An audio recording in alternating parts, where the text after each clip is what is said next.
Assalamualaikum warahmatullahi wabarakatuh. Teman-teman, jumpa kembali kita di Pak Guru Channel. Pada video kali ini, saya akan membahas tentang materi IPA kelas 8 SMP. Adapun materi untuk video kali ini adalah cermin cekung dan cermin cembung.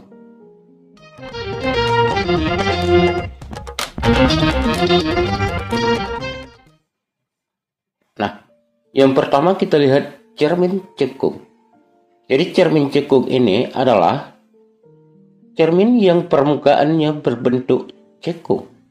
Sifat daripada cermin cekung ini adalah mengumpulkan cahaya ataupun juga dikenal dengan konvergen. Coba kita perhatikan gambar cermin cekung berikut. Ini adalah gambar sebuah cermin cekung, di mana titik ini adalah titik F ataupun juga kita kenal dengan titik fokus. Sedangkan yang ini adalah titik pusat kelengkungan cermin. Sedangkan yang ini adalah sumbu utama. Sekarang coba kita perhatikan, jika seberkas cahaya mengenai permukaan daripada cermin cekung ini maka cahaya tersebut akan dipantulkan pada satu titik, yaitu titik fokus. Jadi cahaya pantul ini berkumpul di titik fokus. Maka cermin ini dikatakan dengan konvergen. Nah, sekarang coba kita perhatikan animasi berikut.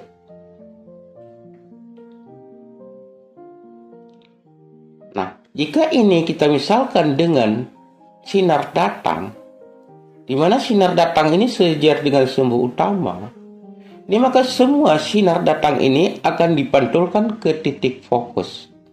Nah, sekarang kita lanjutkan. Pada pemantulan cahaya oleh cermin cekung, ini jarak benda ke cermin ini sangat mempengaruhi jarak bayangan, adapun sifat bayangan yang dihasilkan.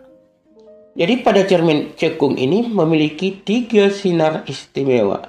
Jadi sinar-sinar istimewa ini nanti akan kita gunakan dalam menggambar pembentukan bayangan pada cermin cekung itu sendiri. Sekarang kita coba lihat sinar istimewa yang pertama.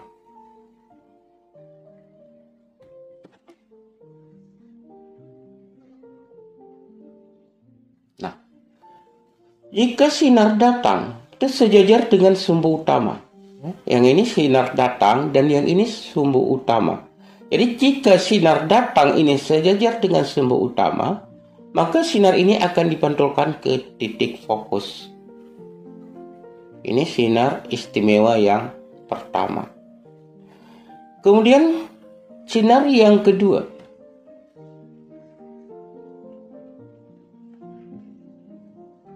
Jika sinar datang ini menuju titik fokus, ini akan dipantulkan sejajar dengan sumbu utama. Kemudian yang ketiga,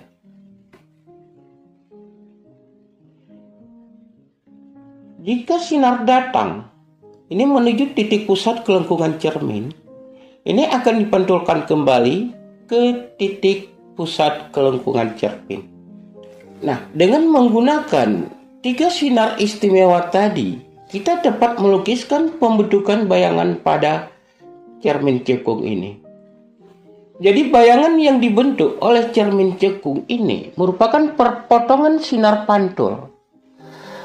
Adapun juga merupakan perpotongan daripada perpanjangan sinar pantul. Nah, sekarang coba kita perhatikan animasi berikut ini.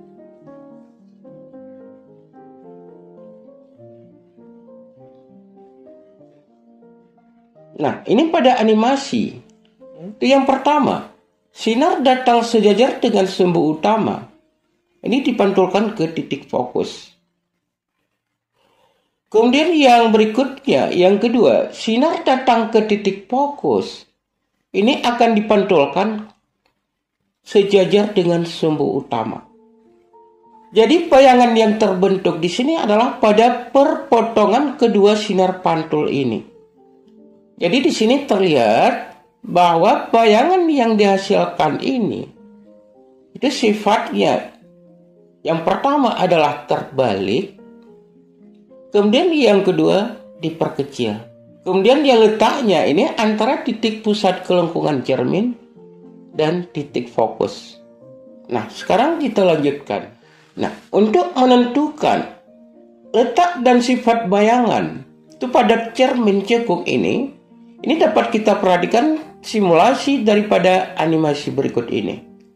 Ini mula-mula posisi benda, ini sebagai benda dan ini sebagai bayangan. Ini mula-mula posisi benda ini berada antara M dan tak terhingga. Jadi bayangan yang dihasilkan di sini yaitu antara M dan F. Jadi sifatnya di sini adalah diperkecil dan terbalik. Nah, sekarang coba kita geser, bendanya berada di antara M dan F.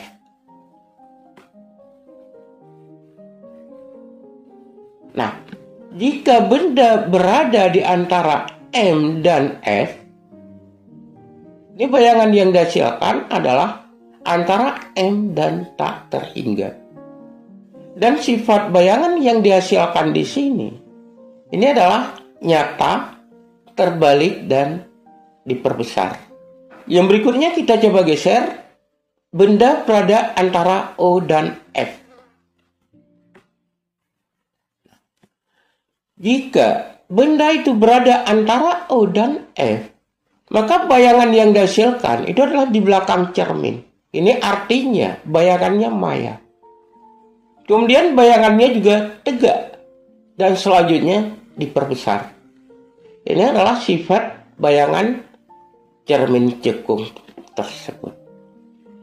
Nah, kita coba lihat yang berikutnya, yaitu pemantulan bayangan pada cermin cembung. Jadi cermin cembung ini adalah cermin yang permukaannya berbentuk cembung. Jadi sifat daripada cermin cembung itu adalah divergen, yaitu menyebarkan sinar pantul. Ini pada cermin cembung, ini sebagai sumbu utama, dan ini sebagai titik fokus, dan ini adalah sebagai titik pusat kelengkungan cermin, dan O itu adalah sebagai pusat cermin. Nah, sekarang coba kita perhatikan animasi berikut.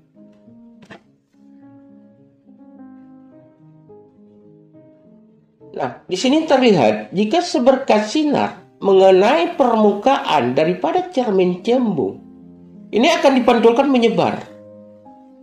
Dan jika sinar pantul ini kita teruskan ke belakang cermin, maka akan berkumpul juga di titik fokus cermin cembung itu sendiri.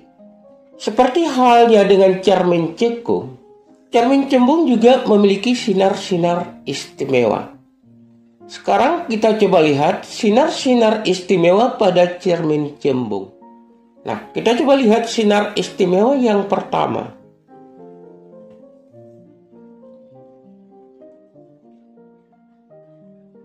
Ini sinar datang dan ini sinar pantul.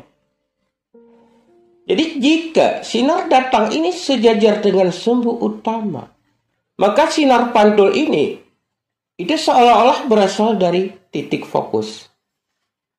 Kemudian yang kedua,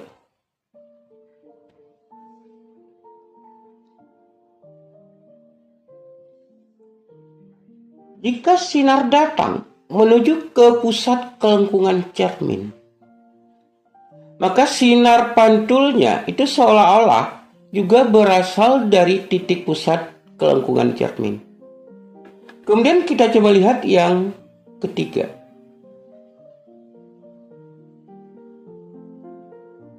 Nah, jika sinar datang ini menuju ke titik fokus, akan dipantulkan itu sejajar dengan sumbu utama.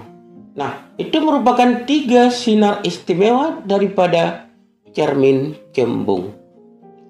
Kemudian yang berikutnya, kita coba lihat pembentukan bayangan pada cermin cembung. Jadi untuk menggambarkan pembentukan bayangan pada cermin cembung, kita juga menggunakan sinar-sinar istimewa. Sekarang coba kita perhatikan animasi berikut.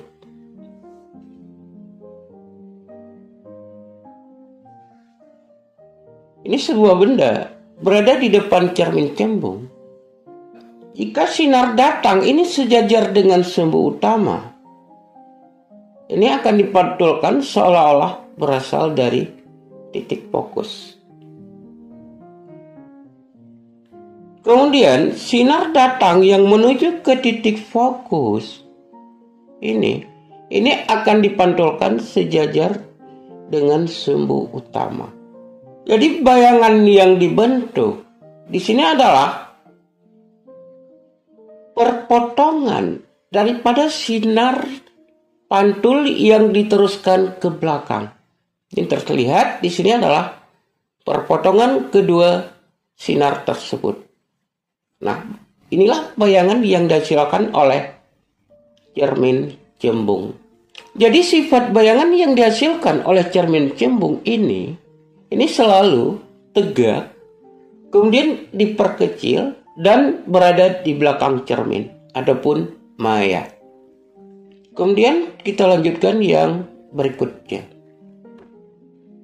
Nah, di sini pada gambar ini memperlihatkan salah satu contoh penggunaan cermin cembung di dalam kehidupan sehari-hari, yaitu pada kaca spion mobil. Nah, jadi pada kaca spion mobil, ini benda yang jauh berada di belakang mobil tersebut dapat terlihat pada kaca spion. Jadi ini disebabkan karena sifat daripada cermin cembung itu adalah memperkecil bayangan. Nah, sekarang kita lanjutkan yang berikutnya. Hubungan antara jarak benda, jarak bayangan, dan perbesaran bayangan pada cermin cekung dan cermin cembung. Ini adalah persamaan-persamaan yang kita gunakan pada kedua cermin tersebut. Yang pertama, super S tambah super S aksen sama dengan super F. Kemudian R ini sama dengan 2F. Karena R sama dengan 2F, maka super S tambah super S aksen sama dengan 2 per R. Sedangkan perbesaran bayangan itu dapat kita rumuskan M sama dengan H aksen per H. Adapun S aksen per S, di mana S ini adalah jarak benda ke cermin, kemudian S aksen jarak bayangan ke cermin, F ini adalah jarak fokus, R ini adalah jari-jari daripada cermin. Jadi jari-jari cermin ini adalah jarak antara cermin ke titik pusat kelengkungan cermin.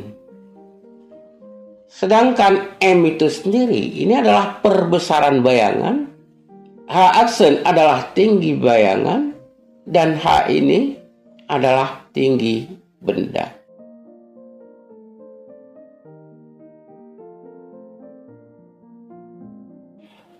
Jadi jarak fokus pada cermin cembung ini bernilai negatif.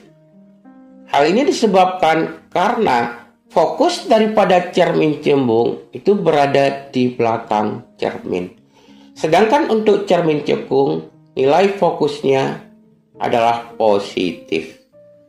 Oke, kita lanjutkan yang berikutnya. Contoh soal. Perbesaran bayangan sebuah benda oleh cermin cekung adalah 4 kali. Bila titik fokus cermin adalah 10 cm, maka benda terletak titik-titik di depan cermin. A. 10 cm, B. 12,5 cm, C. 16,7 cm, D. 40 cm. Sekarang kita coba lihat pembahasannya. Nah, di sini diketahui jarak fokus adalah 10 cm. Maka perbesaran bayangan pada cermin cekung tersebut Itu dapat kita hitung dengan menggunakan rumus M sama dengan F per S kurang F. M ini diketahui adalah 4 kali. Nah, sekarang kita masukkan nilai M itu 4. Jadi 4 sama dengan 10 per S kurang 10. Dengan demikian, jarak benda ke cermin itu S sama dengan 10 per 4 tambah 10. Sama dengan 12,5 cm. Jadi jawabannya adalah B. Berikutnya kita lihat soal nomor 2. Benda 12 cm di depan cermin cembung yang berjari-jari 6 cm.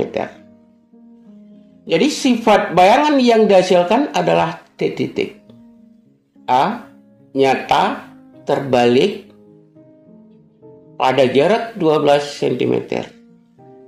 B. Nyata tegak pada jarak 4 cm. C. Maya tegak pada jarak 2,4 cm. D. Maya terbalik pada jarak 6 cm.